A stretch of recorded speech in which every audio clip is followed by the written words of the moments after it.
चामराजपेट ईदगाह के सिलसिले में कर्नाटक हाईकोर्ट का पहले बेंच का फैसला आया, फिर डिविजनल बेंच का फैसला आया, तो कैसे देखते हैं आप हाईकोर्ट के इस फैसले को? हाईकोर्ट हिंदुस्तान की कॉन्स्टिट्यूशनल कोर्ट, इसके बाद 7 जज की बेंच होती है क्यूरिटी तक भी, उसको हमें अपेक्स कोर्ट तक ये जाएगा मसला। सर्वे नंबर 40 चामराजपेट की जो भूमिका है, उड़ेयार की ज़मीन वक्फ में हुई थी, इसके फैसला करने का एक ही हक होता है लैंड वक्फ ट्रिब्यूनल को। तो इसी अंदाज पे जब जैसा कर्नाटक में अपने कई मसलों पे गए थे, औरतों के मसलों पे गए थे, बच्चों के स्कूल के मसलों पे गए थे, गाय के मसलों पे गए थे, तमाम ये मसले पे गए थे, जाके हर मसले पे तो हार हुई ना। तो ये मसले में जाने की कर्नाटक का हाईकोर्ट को तकलीफ देने की ये लोगों को कोई ज़रूरत नहीं थी। हक तो हमारा है, हक में हमारा क्या है कि भाई गजट पड़ा है, सुप्रीम कोर्ट का ऑर्डर है, ऑनरेबल सुप्रीम कोर्ट का 1965 का ऑर्डर है, वो ऑर्डर रख के हमें ट्रिब्यूनल में क्यों नहीं हमारा टाइटल हमें कंफर्म नहीं किए। ये टाइटल के बाद हमें जाना चाहिए था। ये लोग तमाम कॉन्स्टिट्यूशनल कोर्ट को इतना तंग कर रहे हैं कि भाई जो फैसला नहीं चाहिए वो फैसला ले रहे हैं। इसमें गए कौन? लोकल एमएलए ज़मीर अहमद साहब गए, अपना चेयरमैन जो वक्फ बोर्ड के चेयरमैन गए, ये लोग बयान दे दिए। तो कर्नाटक के कितने मुसलमान हैं? 1,50,70 लाख मुसलमान हैं, और हिंदुस्तान के मुसलमान हैं, इंटरनेशनल मुसलमान हैं। तो ये तमाम लोगों को इन असर इतना अफेक्ट करा है। 1-2 मुसलमान, एक आदमी बोलता है सीएमए का टाइटल और वक्फ का टाइटल और ज़मीर अहमद का टाइटल किसका भी रहने दो, जब तक लैंड ट्रिब्यूनल का ना हो, हाईकोर्ट के बाद जाना था हमें।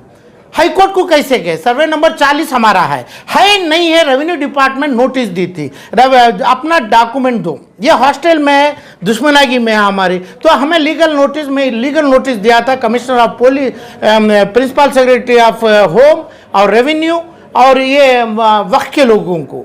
इसका जवाब इन्होंने देना मांगता था, दे सकते थे, इसमें लिखा था मैं क्लियर से, हमारा टाइटल मौजूद है, चाहे तो हमारा डाउट है तो वक्फ ट्रिब्यूनल में कर लेंगे।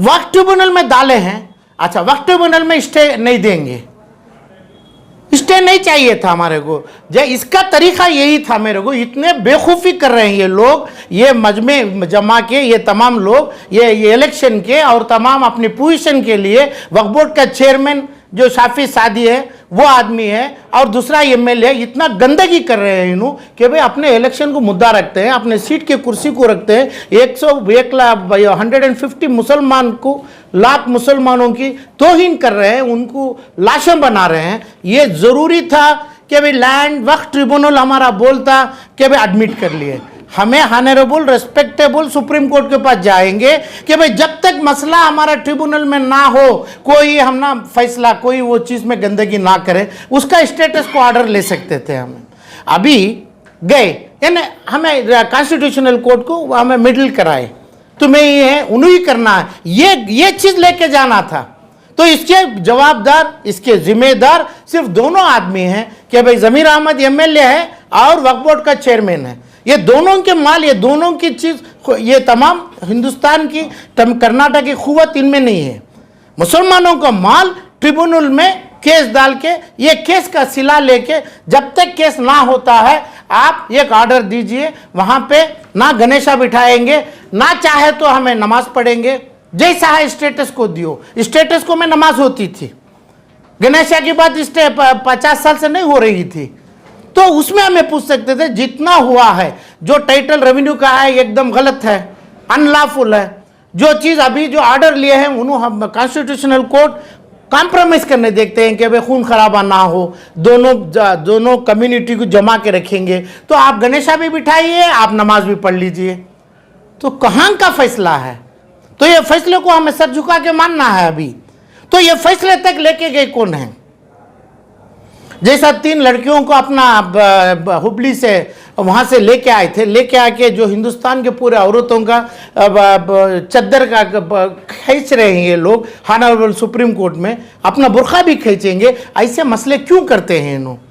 तो इनके लीगल टीम का क्या चीज की लीगल टीम मुसलमान है, मुसलमान खुद है लीगल टीम, कोई आदमी लीगल टीम नहीं है। हम ना एक ही टीम है तो मुसलमान है। वो वक्फ बोर्ड में हमें केस डालेंगे, वो केस लेके हमें ऑनरेबल सुप्रीम कोर्ट में बोलें या हाई कोर्ट में बोलें, जब तक केस के उसमें स्टे नहीं देता जैसा वो स्टे दिए हैं।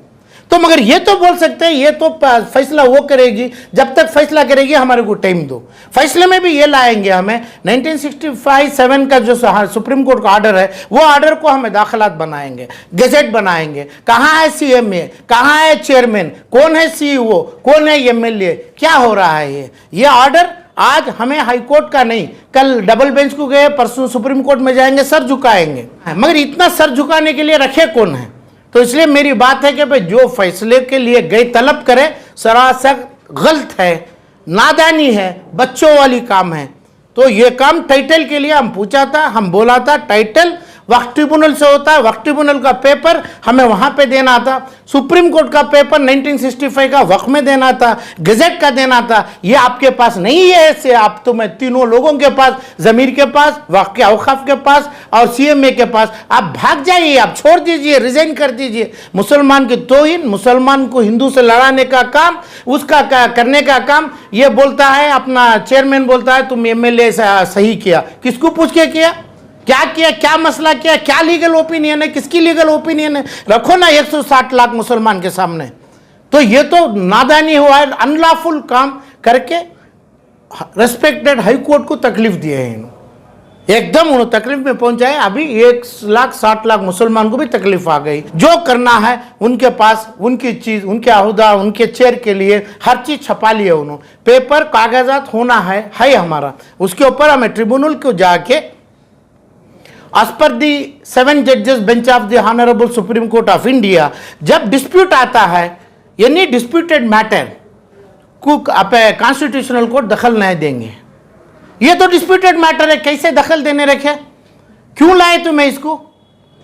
हरगिज डिस्प्यूटेड, छोटी एंट्री का डिस्प्यूट है, ₹1 टैक्स की एंट्री है, वहां पे सुप्रीम कोर्ट भी नहीं आएगी।